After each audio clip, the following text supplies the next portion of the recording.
My name is Sandeep Nanu. I'm a resident of Footprints since 2018. Um, and professionally, I do brand and communication consulting. I run a company called RightClick. And on the personal front, I have multiple hobbies and interests. I do bird photography, I do some snake rescues, and now a little bit of stand-up comedy as well. My name is Brikesh. I live in Terraces and I moved here in 2020 September. Professionally, I'm a Chief of Communications and Engagement at this organization called ASAR. We primarily work on climate change, air pollution, trying to make this world a better place. When I'm not working to clean up the air, I do stand-up comedy on the side. Unlike Nanu, there are a lot of other things that I'd like to do, but I don't think I can hustle as much as this guy does. So I've been associated with Courtyard Kuta for about 3 years now, since 2021, where we had like this wildlife themed month, and we had curated close to 40 events. And while at it, one of the things that came to my mind was the fact that we never did stand-up comedy. We had other forms of art forms that was explored in Kuta: music, dance, theatre, all of that. But stand-up comedy was one piece that was missing, and I was wondering, how do we start looking at maybe introducing that into this community? Because at the end of the day, most of the things that we do here involved us connecting communities together, right? Whether it is residents of Malhar or even just the extended community or the place that we live in. And that's how I think I got to know that you were doing stand-up. You've done stand-up open mics multiple times, and decided to have a chat with you. Yeah. So, I mean, it was quite interesting, but even when I moved here, before I go into how Malhar Laugh Club started, I've always had this question: is this performance space? It's very unique.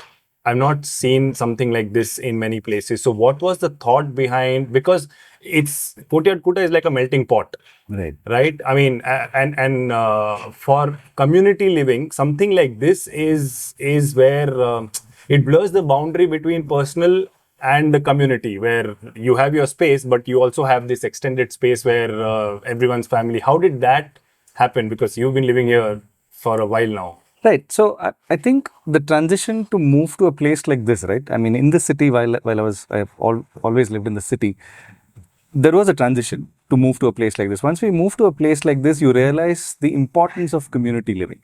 And that's where I think it was such a good ally in terms of working at Kuta, where it was all about connecting these people together. Like I said, it not just within this space, but also how do we connect to an external world.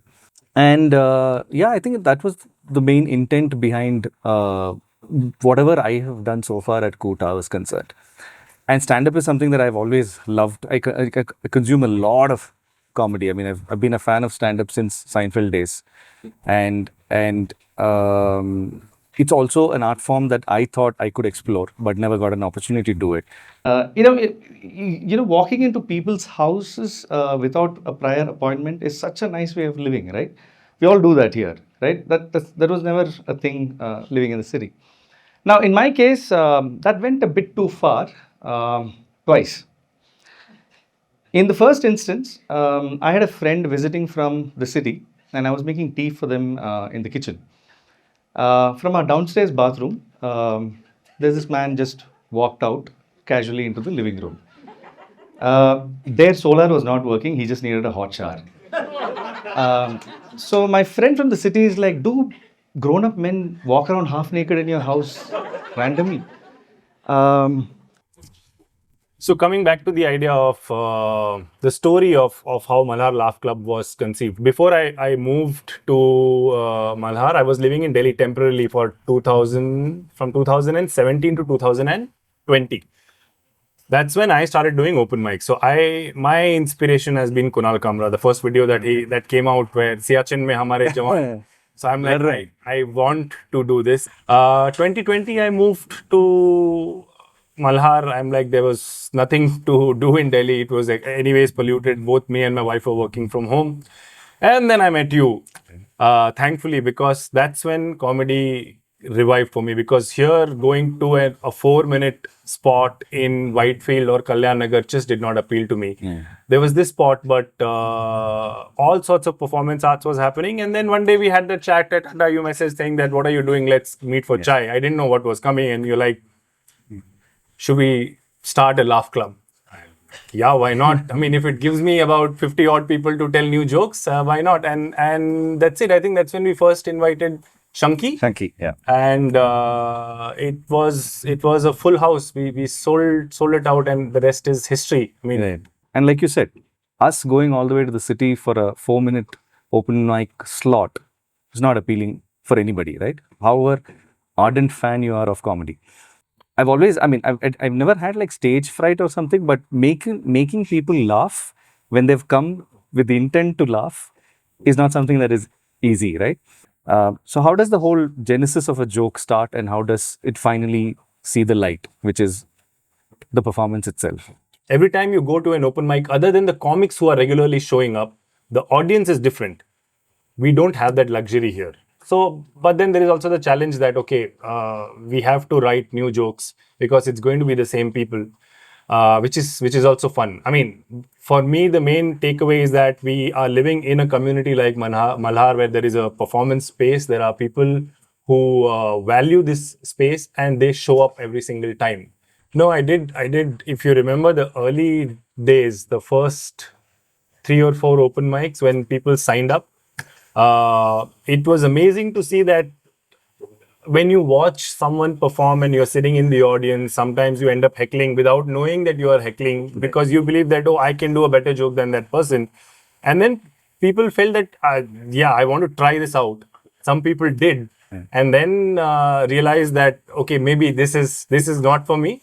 But then we have Devi and Mani who found that, I love doing this. I love the rush of making 80 people laugh with something fresh and original every single time. So yeah, I hope it's just early days, and we end up bringing not only famous artists, but even we end up going out, and like we have taken our show to the city, which was pretty much built and crafted here.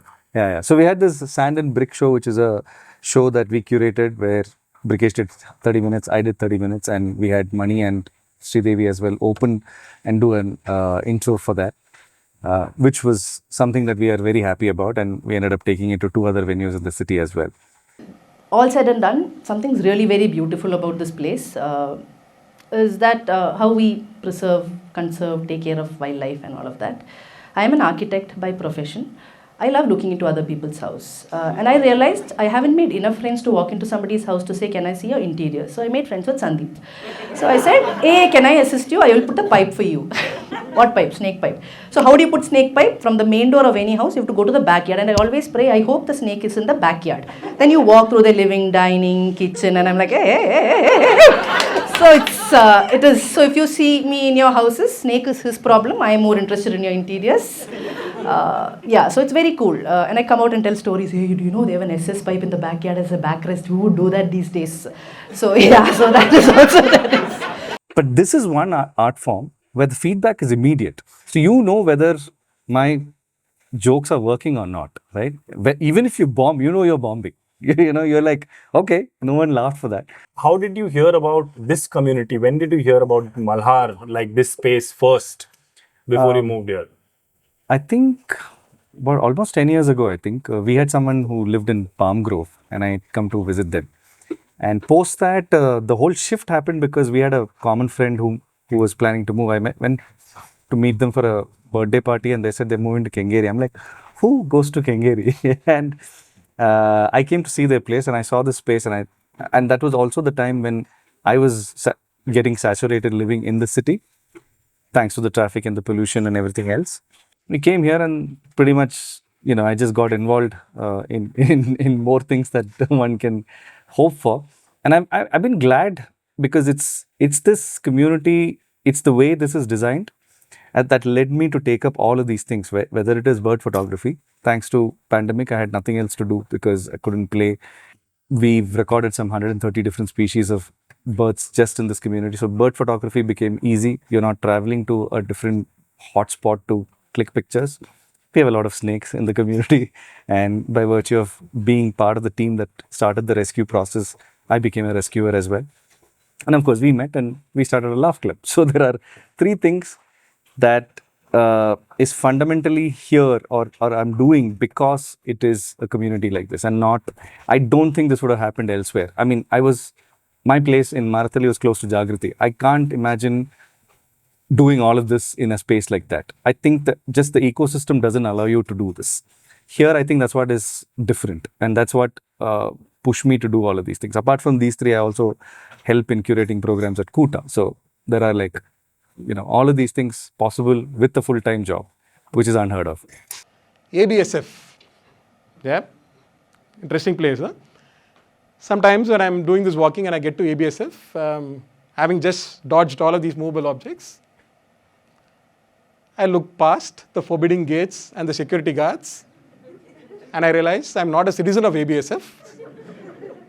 But what an eye-pleasing sight. Well manicured lawns, nicely laid out tracks, no movable objects, a paradise for walkers, right? And I think it's the same feeling that illegal immigrants have when they are in the Mexican border, looking past the US border wall, seeing well-lit streets, nicely laid out roads, and a civilized society, right? Yeah. I found out about Malhar in 2013 because I was working in Greenpeace. Two of my colleagues in Greenpeace had bought a place here. And then another friend who's a cyclist, I bought my first expensive cycle from him. Like it was secondhand. He also lives here. So I saw his Facebook post and it said sustainable. So I was sold at the word sustainable. I'm like, take my money. Right. And then I came and saw there was nothing. I think only footprints was here, resonance was here, which I didn't see most of it because I couldn't afford that. I just went straight down. It was a flat ground. Terraces is what we invested. We didn't know we were going to end up coming here and living here. But then I became a part of a WhatsApp group when I was in Delhi. People had moved here. While everyone in Delhi, the conversations on WhatsApp groups were anyone has an oximeter, looking for oxygen cylinder, looking for hospital beds. I would sometimes open the Malhar WhatsApp groups and the conversation was, I got the wrong type of cheese delivered for me. What bread is being baked in someone's house? I'm like, what is this place? Let's just go back to Malhar. And I think in 3 years, I've made so many new friends. You, Deb, Shrikant, Sridevi, so many others that I can name. That I don't think it's easy to, and especially people who you can get along with, right? Like with the same beliefs system and same kind of likes, dislikes. So I think that's special. Yeah, it is. It is. Like I keep telling this to people when I moved out of my apartment in the city, I lived in that apartment for 9 years. And when I was leaving, I didn't knock on one door to say bye. And the extra social person that I am, that is also unthinkable, that I did not have a single friend in that apartment complex. I think it's also the way it is designed, right? We're all sort of used to living in our little spaces, just walk in, walk out, not knowing who your immediate neighbor is. That completely breaks in this place. You walk into other people's house. We don't take appointments to walk into other people's house. You just knock on the door and then you enter. That I think led to now, I think thanks to all the multiple things that I do, of course, I know far too many people here and I don't find the need to go to the city to socialize. The social circle has also pretty much become part of this community. Yeah. For me, I think most of my writing has been either situational or observational. Situational with everyday instances of people making mistakes. Mine, if you notice that it's got to do with languages, right? I speak 5 languages. So every time you mix languages, the mishaps that happens is a very strong piece of my writing. So that is also, I think, the bit that most people have liked as well. I mean, I get most of my laugh for that. And it's very relatable. When you know the languages, it's very relatable. So the way I go about is when there is a situational instance, I sort of record it. I quickly take a notepad and then write it down as to this is what happened. this means this in Hindi, and the exact same thing in Kannada is something else. So that's one quick thing. Observational is got to do with everyday news, which is something that I think we spoke about also. That while comedy is tough, our news is so funny. It's easier for us to pick stuff from everyday news and make content out of it. And in fact, one of my set was only about news headlines, right? So I think writing process for me has been figuring out situational and observational. Most of my best laughs that I've got is on political stuff. When I started doing comedy, it was a bit of situational and observational, which is about moving cities and marriage and kids. But the stuff that came naturally to me was looking at what is happening in the country and then writing political jokes. It took us, I think, 2 or 3 shows here for me to completely open up. First couple of shows we were very cautious, and rightly so, because it was the first time we were introducing this craft. Yeah. And there's an entire range of jokes that you can do in stand-up comedy. So, but we wanted to do the safest ones. But we realized this is a lovely community. They are like, bring it on, And I think the strongest and the best laughs that I've got is mostly in political. Asti is adopted somewhere in Orchard. Jamun, that bugger, is running an immigration racket here. Ever since Jamun came, 3 more dogs have come here and captured some small local. And he's also exhibiting traits of GoodEarth, Jamun, right? Like first, when he started out, he had a small little plot to himself opposite Mosaic. Now he's occupied the entire territory, all the way till Basawa, all the way till Octave. Next thing you know, he's going to buy the church, rent a little desk in Tarana office and start running his empire from there. I also mostly pick my content based on what's happening in the country, and there's a lot happening. But if I see something which is kind of political and it affects me, and if there's something which is really like mundane, but that's also making news, I'll end up picking the political. And the thought keeps playing in my mind, and I've realized what happens is when I wake up in the morning around 5:30, 6, and I'm lying in the bed, that's the time when that joke builds up. Right. I've ended up adding tags, like, so that 30-second bit has sometimes become a 1.5 minute or a 2-minute bit in that time. And then I just come and test it out. So I think, as a medium, if you have an opinion on, I don't know, Kejriwal getting arrested, you can write an opinion piece about it. You can go and write a song about it. We choose to write jokes about it without trivializing the issue. And if you can manage to get the point across, why not? So I think, we've got a good venue, we've got a good community, and we are enjoying the craft. So hopefully we are able to do that for a really long time. Yeah.